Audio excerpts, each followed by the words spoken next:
नमस्कार साथियों, जय हिंद। मैं वेद प्रकाश शास्त्री। साथियों, बहुत दिनों के बाद में इस लॉकडाउन के अंदर आपसे मुलाकात हो रही है और आज हमारा रूप ऐसा है। आपका स्वागत है। आज साथियों चर्चा करेंगे कि जब आप लव मैरिज करते हैं, इंटरकास्ट मैरिज करते हैं, उस वक्त एक समस्या आती है सगोत्र की। तो मैं आज आपको बताऊंगा कि सगोत्र में शादी हो सकती है या नहीं है, क्या कानूनी प्रक्रिया है इसकी, कानून क्या कहता है। बहुत सारे कपल्स का मेरे पास फ़ोन आते हैं कि सर हम शादी करना चाहते हैं, हम सगोत्र में हैं, एक गोत्र में हैं, एक गांव के हैं। तो साथियों, कानून तौर से क्या आपको अधिकार मिलते हैं सगोत्र में या नहीं मिलते हैं, आइए जानते हैं।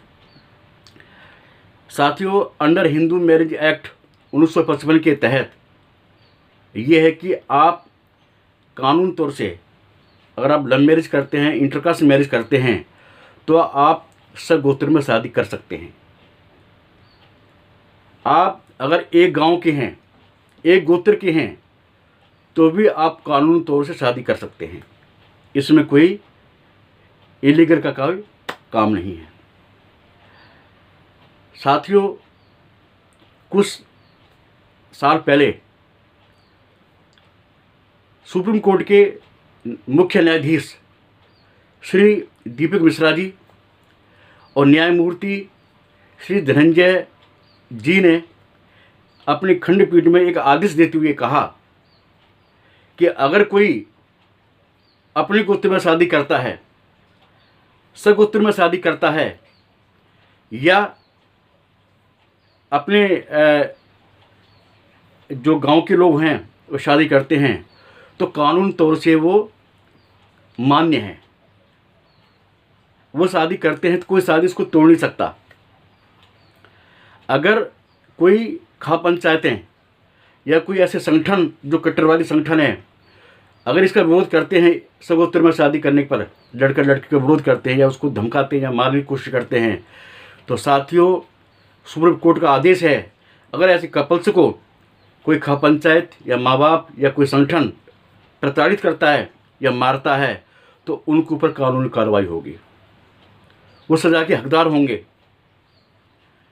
और आप सगोत्र में शादी कर सकते हैं। अपने जो एक गांव की जो लड़का लड़की होते हैं उसमें शादी कर सकते हैं सगोत्र में। हाँ, एक आपको बात जानने की बहुत ज़रूरी है।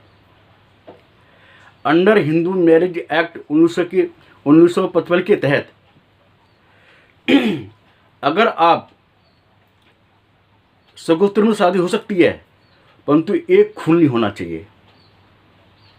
एक खून का मतलब होता है कि जैसे भाई की लड़की, चाचा की लड़की या चाचा का लड़का या मामा की लड़की या मामा का लड़का, ये जो खून का रिश्ता होता है, उस खून के रिश्ते के अंदर आप शादी नहीं कर सकते। कानून तौर से गैर कानूनी है। अगर आप एक गोत्र में शादी करते हैं, मान्य है। अगर आप एक खून में शादी करते हैं, वो इल्लीगल है। अगर आप लालच में शादी कर लेते हैं तो साथियों शादी कानून तौर से इल्लीगल है। वो शादी टूट सकती है और आपको हो सकता है सज़ा का प्रावधान, आपको सज़ा मिले। आपको समाज तो ऐसा स्वीकार करता नहीं है। तो अंडर हिंदू मैरिज एक्ट 1955 के तहत एक गोत्र में शादी हो सकती है, एक खून में शादी नहीं हो सकती। खून का मतलब बताया मैंने कैसे खून होता है। तो साथियों, मैंने आपको ये विशेष जानकारी दी। ऐसी जानकारी शायद कोई आपको दे। तो साथियों, आप मेरी इस वीडियो को अगर अच्छी लगी है तो सब्सक्राइब करके घंटे के निशान को अवश्य दबाइएगा, ताकि मेरी वीडियो की नोटिफिकेशन आपको मिलती रहे।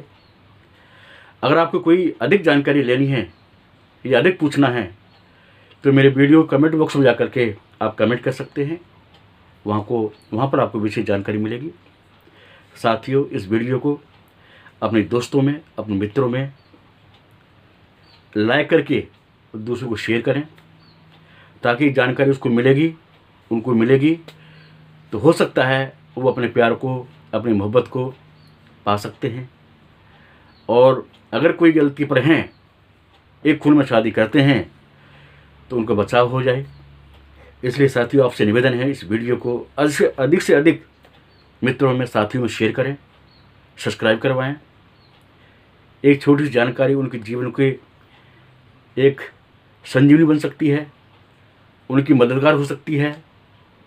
तो साथियों, बड़ी मेहनत से मैं पढ़ करके लाता हूँ आपके सामने, तो इसको आप जो है साथियों में शेयर करें। फिर मिलते हैं अगली वीडियो में, तब तक के लिए बहुत धन्यवाद। नमस्कार।